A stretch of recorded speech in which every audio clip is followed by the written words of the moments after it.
పంచగచ్చిబౌలి భూముల్లో నరికేసిన చెట్లను పునరుద్ధరించడానికి చర్యలు తీసుకోవాలి. కోర్టు ధిక్కరణ చర్యల నుంచి తప్పించుకోవాలనుకుంటే అక్కడ అడవిని పునరుద్ధరించడం మంచిది. పరిస్థితులను కప్పిపుచ్చాలని చూస్తే కుదరదు. రాష్ట్ర ప్రభుత్వ ప్రధాన కార్యదర్శి సహా అరడజన్ మంది అధికారులు అక్కడే చెరువు పక్కన ఏర్పాటు చేసే తాత్కాలిక జైలుకు పోవాల్సి వస్తుంది. వారిని జైలుకు పంపాలనుకుంటే మీ ఇష్టం అని సుప్రీంకోర్టు ప్రధాన న్యాయమూర్తి జస్టిస్ బిఆర్ గవాయ్ తెలంగాణ ప్రభుత్వాన్ని హెచ్చరించారు. అక్కడ 100 ఎకరాల ప్రాంతంలో ధ్వంసం చేసిన పచ్చదనాన్ని పునరుద్ధరించాలని, అందుకు సంబంధించిన ప్రణాళికను 4 వారాల్లో సమర్పించాలని కోర్టు చెప్పింది. ఇక్కడ ఇది ఇంతకు మించినటువంటి షాక్ మామూలు షాక్ కాదు తెలంగాణ ప్రభుత్వానికి.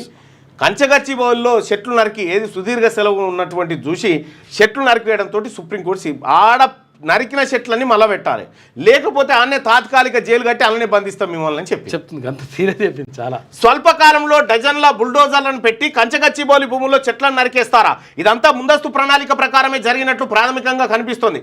3 రోజుల వరుస సెలవులను చూసుకొని ఆ రోజుల్లో కోర్టులు అందుబాటులో ఉండవన్న విషయాన్ని సానుకూలంగా తీసుకున్నారట. రాష్ట్ర ప్రభుత్వ న్యాయవాదిని ఉద్దేశించి సిజేఐ జస్టిస్ బిఆర్ గవాయ్ చేసిన వ్యాఖ్యలు.